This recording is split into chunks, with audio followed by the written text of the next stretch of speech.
Hello friends, അലിൻ്റെയും മലുവിൻ്റെയും വരാനിരിക്കുന്ന ഒരു സ്റ്റോറിയിലേക്ക് ഏവരും സ്വാഗതം ചെയ്യുന്നു. ഈ ചാനൽ ആദ്യമായിട്ട് കാണുന്ന ആരെങ്കിലും ലൈക്ക് ചെയ്ത് സബ്സ്ക്രൈബ് ചെയ്ത് കാണാൻ വേണ്ടി ഒരു കൂടി ഓർപ്പിച്ചുകൊണ്ട് വീഡിയോയിൽ കിടക്കുക. അങ്ങനെ നമ്മുടെ അലീനയുടെ ശുശ്രൂഷയിൽ നമ്മുടെ രോഹിത് സുഖം പ്രാപിക്കുകയാണ്. അങ്ങനെ സുഖം പ്രാപിച്ചുകൊണ്ടിരുന്നപ്പോഴത്തേക്കും രോഹിത് ഇങ്ങനെ ചിന്തിക്കുന്നുണ്ട്, അലീന പറഞ്ഞ കാര്യം, നീ വേണം DNA ടെസ്റ്റ് എടുത്ത് നടത്തി നോക്കിയോ, നിൻ്റെ ചേച്ചി തന്നെ ഞാൻ.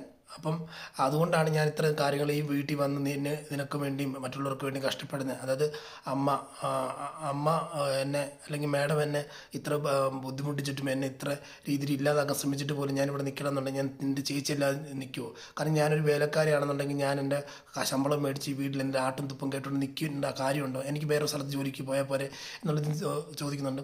അപ്പോൾ അതങ്ങനെ ചിന്തിക്കുക ശരിയാണ്. കാരണം അവൻ രോഗത്തിൽ ഇങ്ങനെ ചിന്തിക്കുകയാണ്, ശരിയല്ലേ, ഇപ്പം എൻ്റെ പെങ്ങളാണെന്നുള്ള രീതിയിലാണ് അവൾ സംസാരിക്കുന്നത്. എന്താണ് DNA ടെസ്റ്റ് നടത്തി നോക്കാം, അതിനനുസരിച്ച് കാര്യങ്ങളെല്ലാം നോക്കാമല്ലോ. മാത്രമല്ല എന്നെ ജയിലിൽ നിന്ന് ഇറക്കിക്കൊണ്ട് വന്നത് അലീനയാണെന്ന് പറയുന്നുണ്ടല്ലോ. അപ്പോൾ അതിൻ്റെ അകത്ത് സത്യാവസ്ഥ ഇല്ല, അല്ലെങ്കിൽ അവളത്ര കഷ്ടപ്പെടേണ്ട കാര്യമില്ല. അവൾ അവിടെ പോവുകയും ചെയ്ത് അവളെ നാട്ടുകാരിൽ അവളെ അടിക്കാൻ ശ്രമിക്കുകയും അല്ല മണ്ണെണ്ണ ഒഴുകുകയൊക്കെ ചെയ്തല്ലോ. ആ സമയത്ത് അവൾ അവൾക്ക് സ്വന്തം കാര്യം നോക്കിയ ജീവനും കൊണ്ട് ഓടിയാൽ പോരായിരുന്നു. ഇതിപ്പോൾ ഇതെല്ലാത്തിനും കാരണം എന്ന് പറയുമ്പോഴത്തേക്ക് അലീന എൻ്റെ പെങ്ങളാന്നുള്ള രീതിയിലുള്ളൊരു ചിന്താഗതി ഉണ്ട് അവൾക്ക്. മാത്രമേ അവൾക്ക് അത്ര കൺഫർമേഷൻ DNA ടെസ്റ്റ് വരെ എടുത്ത് നടത്താൻ പറയണമെന്നുണ്ടെങ്കിൽ അവളുടെ അടുത്ത് എന്തോ ഒരു സത്യാവസ്ഥ ഉണ്ട്, ഇത് കണ്ടുപിടിച്ചേ പറ്റുള്ളൂ എന്നുള്ള രീതിയിൽ ചിന്തിച്ചിട്ട് ഒരുങ്ങി ഇറങ്ങുമ്പോഴത്തേക്ക് രോഹിത്തിനോട് ചോദിക്കുന്നുണ്ട്, രോഹിത് നീ എവിടെ പോവാ? രോഹിത് അലിനെ ചോദിക്കുകയാണ്, രോഹിത് നീ എവിടെ പോവാ? കാരണം ഞാൻ കഴിഞ്ഞ ദിവസം പുറത്ത് പോയപ്പോഴത്തേക്ക് നാട്ടുകാർ നിന്നെ ഉപദ്രവിച്ചും കാര്യങ്ങളെല്ലാം കണ്ടതല്ല നീ. കാരണം നീ ഇനിയും പോയിട്ട് തിരിച്ച് വരുമ്പോഴത്തേക്ക് അന്ന് നിനക്ക് പിന്നെ പനി പിടിച്ച് വീട്ടിൽ കയറി കിടക്കേണ്ട ഒരവസ്ഥ വന്നു. പിന്നെ അവിടുന്ന് റിക്കവറായി വരാൻ വരെ ഒരുപാട് താമസം ഉണ്ടായിരുന്നു. നീ എന്ത് കാണിക്കുന്നത്, നീ പോകണ്ട എന്ന് പറയുമ്പോഴത്തേക്ക് ഇല്ല, എനിക്കൊരു അത്യാവശ്യമായിട്ട് പോകണം, പുറത്ത് പോയേ പറ്റൂ, ഞാനിപ്പോൾ ഓക്കെയാണ്, കുഴപ്പമൊന്നുമില്ല, ഞാൻ എല്ലാ കാര്യങ്ങളെല്ലാം ചെയ്തിട്ട് വരാം എന്നുള്ള രീതി പറഞ്ഞിട്ട് കാർ എടുത്തിട്ട് പോവുകയാണ്. അപ്പം രോഗത്ത് ഇങ്ങനെ ചിന്തിക്കുന്നുണ്ട്, ഇപ്പം ഞാൻ പുറത്ത് പോകുന്നതും എന്തെങ്കിലും അസുഖം അല്ല എന്തെങ്കിലും പ്രശ്നം ഉണ്ടാകുമോ എന്നുള്ള രീതിയിലൊക്കെ അവൾ പേടിക്കാൻ കാര്യം തന്നെ. അവളെൻ്റെ പെങ്ങളെല്ലാം ഉണ്ടെങ്കിൽ ഇത് അവൾ പേടിക്കേണ്ട കാര്യമില്ലല്ലോ എന്നൊക്കെ നിങ്ങൾ ചിന്തിച്ചിട്ട് പോകണം. ആ സമയത്ത് ഇങ്ങനെ ആലോചിക്കുന്നുണ്ട്, എന്താണിത്, ഇപ്പം ഇത്രയും കാര്യങ്ങളെല്ലാം എൻ്റെ മുമ്പ് കൺഫർമേഷനായിട്ട് വന്നുകൊണ്ട് ഇത് എന്തായിരുന്നു കണ്ടുപിടിച്ചോളൂ എന്ന് പറഞ്ഞാൽ നേരെ പോകുന്നത് നമ്മുടെ കൈതക്കൽ തറവാട്ടാണ്. ചെന്ന് കയറിയപ്പോഴത്തേക്ക് കാർ നിർത്തിയിട്ട് കയറി ചെല്ലുമ്പോഴത്തേക്ക് അവിടെ എതിരേൽക്കാൻ നിൽക്കുന്ന നമ്മുടെ ബെസ്റ്റ് താരമാണ്, നമ്മുടെ കമലയാണ്. കമല വന്നോ, നീ എത്തിയോ എന്നൊക്കെ ചോദിക്കുമ്പോൾ ഞാൻ എത്തി എന്ന് പറയുമ്പോഴത്തേക്ക് നീ കൊള്ളാട ചേർക്കാ, നീ അറിഞ്ഞുകൊണ്ട് നീ അലീനെ ചാക്കിലാക്കി നീ പുറത്തിറങ്ങിയല്ലോ, ഭയങ്കര സെറ്റാണല്ലോ, നീ എന്തൊക്കെ മയക്കുമരുന്ന് കാണിച്ചിട്ടാണ് നീ അവളെ സെറ്റാക്കിയത്, അവൾ കാരണം കൊണ്ട് നീ പറഞ്ഞിട്ടാണ് അവൾ പോയി അവിടെ ശരണ്യനെ പോയി കണ്ടതും പുറത്ത് ഇറങ്ങിയതും ഒക്കെയാണെന്നല്ലോ എന്ന് ചോദിക്കുമ്പോഴത്തേക്കും രോഹിത് ചോദിക്കുന്നുണ്ട്, ആൻറ്റി ഇപ്പം ഞാൻ പുറത്തിറങ്ങിയതാണ് ആൻറ്റിക്ക് വിഷയം, അല്ലെങ്കിൽ ഹരി അകത്ത് കിടക്കുന്നതാണ് വിഷയം? കാരണം എന്ന് പറഞ്ഞാൽ ഇതിൻ്റെ അകത്ത് ഇതിൽ ഒരു കാര്യത്തിൽ സന്തോഷം ഉണ്ടെങ്കിൽ കുഴപ്പമില്ല. ഇപ്പം ഞാൻ ഹരിയും കൂടെ പുറത്താണെന്നുണ്ടെങ്കിൽ കുഴപ്പമില്ലല്ലേ, കാരണം ഞാൻ മാത്രം ഇപ്പം പുറത്തിറങ്ങിയതാണ് ആൻറ്റിയുടെ വിഷയമായിട്ടിരിക്കുന്നത്. അതല്ലടാ, കാരണം ഞാൻ എൻ്റെ മകൻ തെറ്റ് ചെയ്യാത്ത എൻ്റെ മകൻ അകത്തും നീ പുറത്തുമാണെന്ന് പറയുമ്പോഴത്തേക്ക് നിൻ്റെ ഒരു കൂട്ടുകാരണം കൊണ്ടാണ് എൻ്റെ മകൻ ചീത്തയെന്ന്. എൻ്റെ കൂട്ട് കേട്ടോ, എൻ്റെ കൂട്ടാണ് ആൻറ്റി പറയുന്നത്. ആൻറ്റി ഒരു കാര്യം പറയട്ടെ, ആൻറ്റിയുടെ മകൻ കാണിച്ച് തോന്നിയാസത്തിന് നിങ്ങൾക്ക് ഒരു കൈയും കണക്കില്ല. ഇത് ഇപ്പം ഞാനിവിടെ വന്ന് നിൽക്കാൻ തന്നെ കാര്യം എന്ന് പറയുമ്പോഴത്തേക്ക് ആൻറ്റിയുടെ മകനാണ്. ഈ നാട്ടിൽ എൻ്റെ വീട്ടുകാരും എൻ്റെ അച്ഛനും അമ്മയും സഹോദരങ്ങളും എല്ലാവരും ഏൽക്കുന്നതായിട്ടുള്ള അപമാനങ്ങളും കാര്യങ്ങളും പിന്നെ ഞാനിപ്പോൾ അനുഭവിച്ചുകൊണ്ടിരിക്കുന്ന ഫ്രസ്ട്രേഷനും കാര്യങ്ങൾക്കെല്ലാം കാരണക്കാരൻ നിങ്ങളുടെ മകനാണ്. പക്ഷേ ഞാനതിൽ ഏറ്റവും കൂടുതൽ കുറ്റപ്പെടുത്താത്തതിൻ്റെ കാര്യം നിങ്ങളുടെ മകൻ പറഞ്ഞ പല കാര്യങ്ങൾക്കും വേണ്ടി ഞാൻ കൂട്ടുനിന്നിട്ടുണ്ട്. അത് കൂട്ട് നിൽക്കാതിരിക്കുമായിരുന്നെങ്കിൽ കുഴപ്പമില്ലായിരുന്നു. പക്ഷെ ഞാനും വലിയ പുണ്യാളനൊന്നുമല്ല. കാരണം ഞാൻ പല പ്രാവശ്യം ആ പെണ്ണിനെ 1 വർഷം സ്നേഹിച്ച നിങ്ങളുടെ മകൻ പല റിസോർട്ടിൽ കൊണ്ടുപോയിട്ട് ആ റിസോർട്ടിൽ പോയിട്ട് അവളൊന്നും സമ്മതിക്കാതെ വന്നപ്പോഴത്തേക്ക് അവൻ എന്നെ ചെയ്ത് അപ്പം പിന്നെ പ്ലാൻ ചെയ്ത് കൂട്ടുകാരത്ത് ഞാനും കൂടെ ചേർന്ന് പ്ലാൻ ചെയ്തിട്ട് അവളെ ഇല്ലാതാക്കാൻ വേണ്ടി അങ്ങനെ ഒരു പാർട്ടി അറേഞ്ച് ചെയ്ത് അവൾക്ക് മയക്കുമരുന്ന് കൊടുത്ത് അതിൻ്റെ അകത്ത് ഡ്രഗ്സിനകത്ത് മയക്കുമരുന്ന് കൊടുത്ത് ഇവന് ഉപയോഗിക്കാൻ തുടങ്ങിയത്. അന്ന് അത് സംഭവം കണ്ടപ്പോൾ ഞാനെടുത്തത് അത്ര സീരിയസ്നെസ് ആയിട്ട് തോന്നിയില്ല. പക്ഷേ അതത്ര സീരിയസ്നെസ്സിൽ പോയപ്പോഴത്തേക്ക് എനിക്ക് പറ്റത്തില്ല. ഞാൻ അവിടുന്ന് വേണ്ടാന്ന് വെച്ച് മാറി നിന്നപ്പോഴത്തേക്ക് എന്നെ അടിച്ച് ബാത്റൂമിൻ്റെ അകത്ത് ഇട്ടേക്ക് വരുന്നു നിങ്ങളുടെ മോനും ആ 2 പേരും.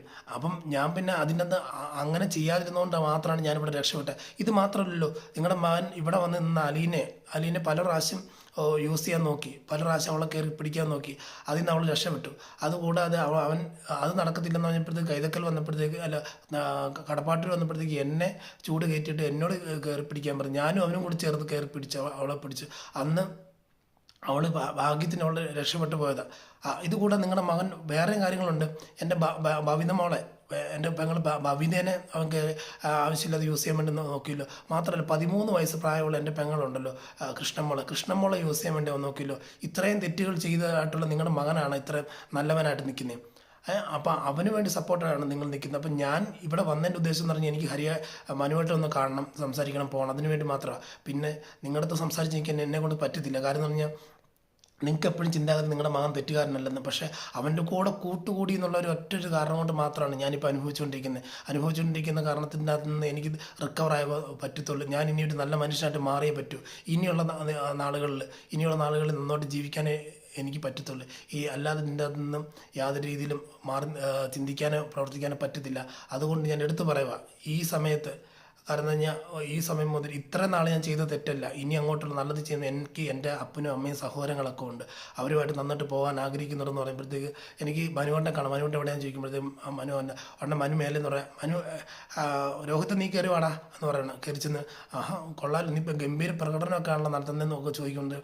അല്ല മനുവേട്ട, എനിക്കൊരു കാര്യം അറിയണം.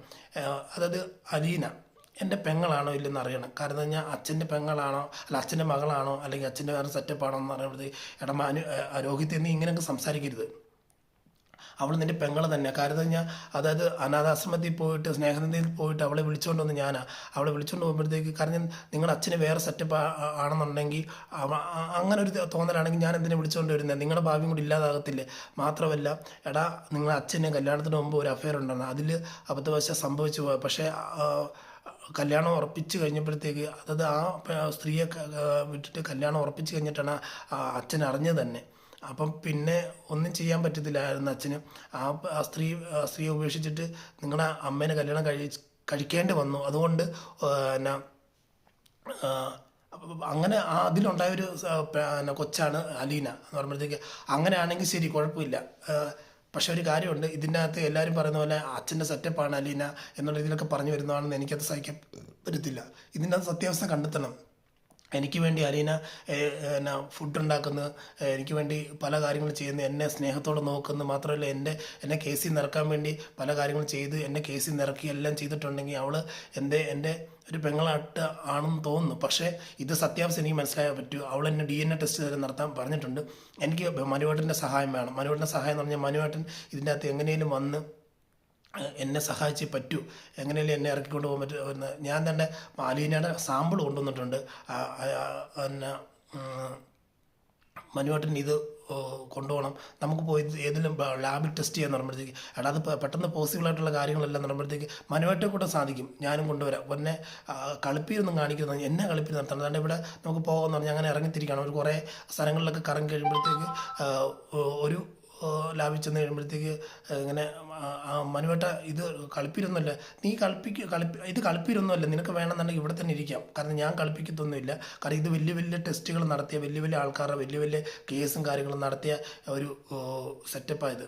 ആ ഒരു സെറ്റപ്പിൽ നിൽക്കുന്നുണ്ട്. നമുക്ക് ഇവിടെ തന്നെ നിൽക്കാം, നീ എൻ്റെ ഇവിടെ തന്നെ നിന്നാൽ മാത്രം മതി. എന്നിട്ട് ഈ DNA ടെസ്റ്റ് നടത്തിയിട്ട് അതിൻ്റെ റിസൾട്ട് കിട്ടുന്നവർ നിൽക്കാമെന്ന് പറയുമ്പോഴത്തേക്ക് ശരിയെന്ന് പറയാം. അപ്പം അവിടുത്തെ അറ്റൻഡർ പറയുക 1 മണിക്കൂർ താമസമുണ്ട്, നിങ്ങൾ പുറത്ത് വെയിറ്റ് ചെയ്യാൻ പറ്റുമെന്ന് ചോദിക്കുമ്പോഴത്തേക്ക് രോഹിത് പറയാം അതിന് കുഴപ്പമില്ല, ഞങ്ങൾ പുറത്ത് വെയിറ്റ് ചെയ്യുന്നുണ്ട്. അപ്പോൾ കാറിൽ വന്നിരിക്കുമ്പോഴത്തേക്ക് പറയുന്നുണ്ട്, മനുവേട്ട ഞാൻ ഒരുപാട് അനുഭവിച്ചു. കാരണം ഈ പ്രായത്തിനിടയ്ക്ക് ഞാൻ എൻ്റെ വീട്ടുകാരിലൊക്കെ അനുഭവിച്ചതുകൊണ്ട് എനിക്ക് ഇനി അങ്ങോട്ട് നന്നായിട്ട് ജീവിച്ചേ പറ്റത്തുള്ളൂ എന്ന് പറയുമ്പോൾ ഉടനെ മനു ചോദിക്കുന്നുണ്ട്, നീ പറഞ്ഞത് ശരിയാണ്, നീ അമ്മയുടെ അടുത്ത് താഴെ പറയുന്നത് കേട്ട് ഞാൻ ഇനി നന്നായി ജീവിക്കും, ഇങ്ങനെ കുടുംബം നോക്കണം എന്ന് പറയുമ്പോഴത്തേക്ക്, അതേ മനുവായിട്ട് എനിക്ക് എൻ്റെ പെങ്ങന്മാരെ പഠിപ്പിക്കണം, ഞാൻ പഠിക്കണം, എനിക്ക് നല്ല രീതിയിൽ ജോലിക്ക് പോകണം, എൻ്റെ അപ്പനും അമ്മേനെല്ലാം നോക്കണം എന്നൊക്കെ പറയുമ്പോഴത്തേക്ക് ശരി, അതിന് കുഴപ്പമൊന്നുമില്ല. പക്ഷേ ഇപ്പം നീ വീട്ടിലെവിടെ എടുത്ത് തീരുമാനം എന്ന് പറയുമ്പോഴത്തേക്ക് അച്ഛനും അമ്മയും ഡൈവോഴ്സായി പോകുന്നത്, അതൊന്നും എനിക്കറിയത്തില്ല മനുവേട്ട. കാരണം എന്ന് പറഞ്ഞാൽ ഇതിൻ്റെ അകത്ത് അലീന കാരണം കൊണ്ടാണ് ഈ വീട്ടിൽ വിഷയം ഉണ്ടാകുന്നത് പറയുന്നുണ്ട്.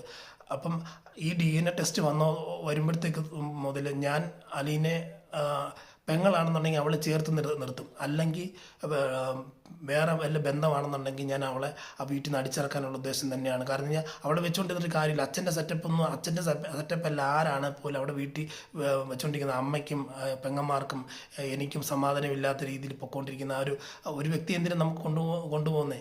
അതുകൊണ്ട് അത് നടക്കത്തില്ല എന്നുള്ള ഇത് പറഞ്ഞു വെക്കുന്നതാണ്. ഇതാണിപ്പോൾ നമ്മൾ ലാസ്റ്റ് കാണുന്ന സീന്. വരാനിരിക്കുന്ന സ്റ്റോറിയിൽ ഈ ഒരു ഭാഗം ഉൾപ്പെട്ടിട്ടുണ്ട്. അതിനാൽ വരും ദിവസങ്ങളിൽ എല്ലാ ദിവസവും ഉച്ചയ്ക്ക് 2 മണി തൊട്ട് 2:30 ഇടയ്ക്ക് നമ്മുടെ വരാനിരിക്കുന്ന സ്റ്റോറി നമ്മൾ ഇടുന്നതാണ്. അതിനാൽ നിങ്ങൾ മിസ് ചെയ്ത് കാണണമെന്ന് പറഞ്ഞുകൊണ്ട് ഇന്നത്തെ ഈ വീഡിയോ ഇവിടെ പറയുന്നത് സൈനിങ് ഓഫ്. Thank you.